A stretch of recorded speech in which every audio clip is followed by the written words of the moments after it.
Europe 1. Le journal de 7 heures présenté par Wilfried de Villers. Bonjour Wilfried. Bonjour Lionel, bonjour à tous. En Grèce, le nord-est d'Athènes, toujours en proie aux flammes, un incendie majeur proche de la capitale, favorisé par des vents qui soufflent jusqu'à 50 km/h et les fortes chaleurs. S'il progresse désormais peu, l'incendie a déjà parcouru plus de 10 000 hectares. Des dizaines de maisons et de bâtiments sont partis en fumée jusqu'en banlieue d'Athènes où des communes entières ont été évacuées. Maxime Gondelot.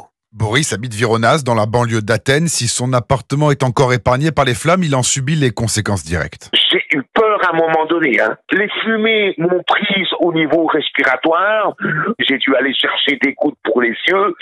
L'odeur était nauséabonde, nacre. À un moment donné, on n'a pas eu le choix. On a dû fermer les portes, les volets, les fenêtres et mettre la clim en route. On n'a pas eu d'autre solution. Les pompiers grecs combattent les flammes sans relâche depuis 4 jours. Philippe loge non loin du port du Pirée avec sa famille. Lui aussi trouve l'air irrespirable. J'ai vu cette immense chape de fumée qui cachait le soleil. Donc en plein après-midi, il y avait de l'ombre. Donc ça, c'était quand même assez impressionnant à voir. Ça s'est étalé sur plusieurs centaines de kilomètres tout le long de la côte du Péloponnèse qui descend au sud d'Athènes. C'était vraiment une énorme fumée que j'ai jamais vue ailleurs. Pour faire face à ce feu, 6 pays dont la France ont envoyé des secours sous l'égide de l'Union européenne. Ces renforts de pompiers seront à pied d'œuvre dès aujourd'hui. 91, un soldat du feu, un Français, lutte effectivement contre les flammes, vous l'entendiez. 55 camions ont également été envoyés en renfort, des renforts dans le cadre d'un mécanisme de protection civile de l'Union européenne. À l'étranger toujours, jamais la Russie n'a eu à faire une telle incursion sur son sol depuis la fin de la Seconde Guerre mondiale. Après une semaine de contre-offensive, les forces ukrainiennes revendiquent le contrôle de 74 localités dans la région frontalière de Koursk où elles ont pénétré en profondeur. 40 km² supplémentaires conquis rien qu'hier, affirme l'état-major ukrainien, alors que la Russie envoie des renforts dans cette région jusque-là relativement épargnée par le conflit. Et puis ce matin, dans une région voisine, celle de Belgorod, l'état d'urgence a été décrété. Enjeu prioritaire pour Kiev que cette opération puisse peser pour une reprise des négociations de paix avec Moscou. Une provocation inacceptable pour la diplomatie française, un mépris flagrant selon la Maison-Blanche. Réaction en cascade contre le ministre israélien de la Sécurité intérieure, Itamar Ben-Gvir, après que ce dernier ait prié hier sur l'esplanade des mosquées de Jérusalem-Est, considéré comme le 3e lieu saint de l'islam. Les non-musulmans peuvent s'y rendre, mais sans y prier. Hier, le ministre était accompagné de plusieurs centaines de fidèles juifs pour une prière dans laquelle il appelait notamment à battre le Hamas. Europe 1, il est 7h04. Alors nous sommes en plein cœur de l'été, c'est la saison des baignades en bord de mer, en piscine, saison aussi synonyme malheureusement de noyade. À Marseille, malgré la proximité avec la mer, un enfant sur 3 ne sait pas nager à son entrée au collège. Depuis le début du mois, une personne est morte noyée sur la plage du Prado. Une autre a été sauvée in extremis la semaine dernière. Un danger auquel la ville entend bien s'attaquer. Le reportage de Nina Pavant.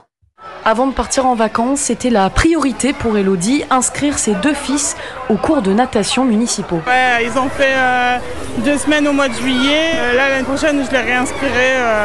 Franchement, c'est top. La fille de Farid, elle aussi, a suivi ses cours. Aujourd'hui, ils se baignent ensemble dans la piscine municipale de leur quartier. Ma fille, elle me dit, papa, il faut que tu m'inscrives à la natation parce que dans 4 ans, c'est moi qui vais aller aux Jeux Olympiques. Il reste encore beaucoup de chemin avant que chaque petit Marseillais soit en sécurité dans l'eau.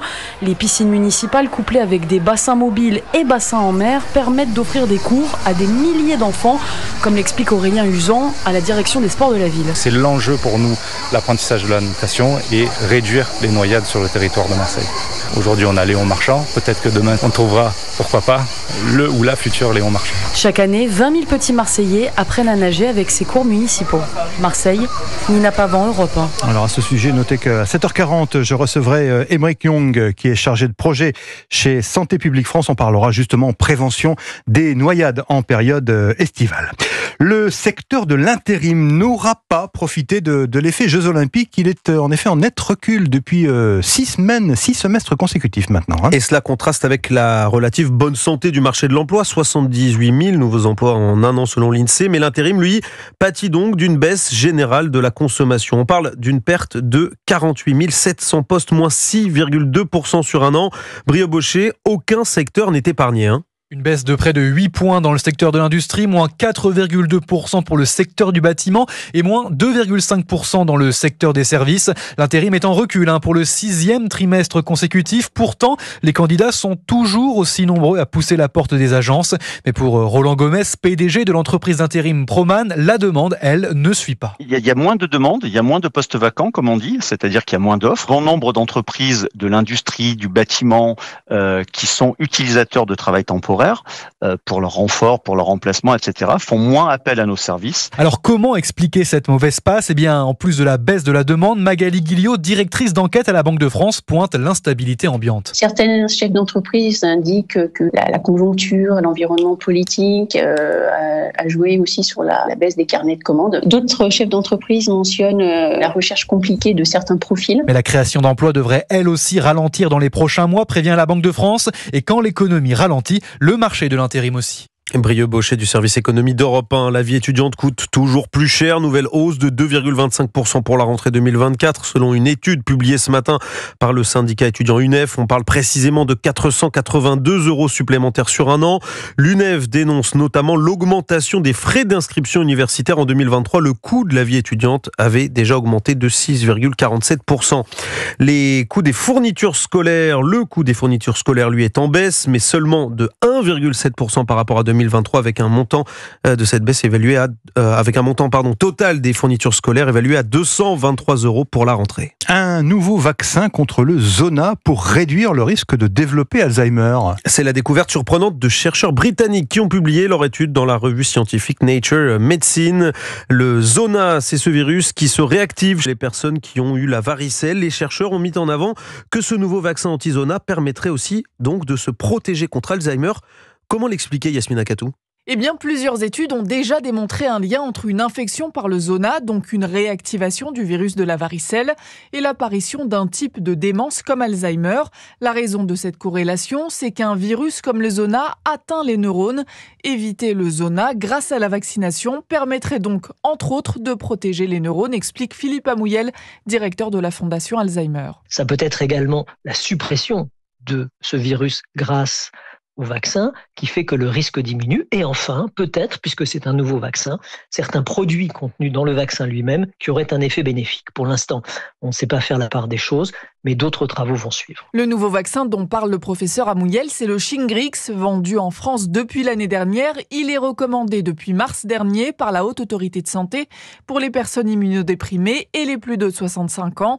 Le sérum permettrait d'éviter une réactivation du zona dans 80% des cas. Yasmina Katou. Météo France lève ce matin sa vigilance orange, orage dans 21 départements. Elle est maintenue, cette vigilance, pour la canicule dans certains départements dont les Alpes-Maritimes. Alors, où chercher de la fraîcheur ? C'est notre série d'été sur Europe 1, les lieux où prendre une bouffée d'air frais. Direction Strasbourg ce matin où il va faire 33 degrés aujourd'hui, avec la visite d'un lieu assez insolite, la cave à vin des Hospices de la ville, en plein cœur du site de l'hôpital historique.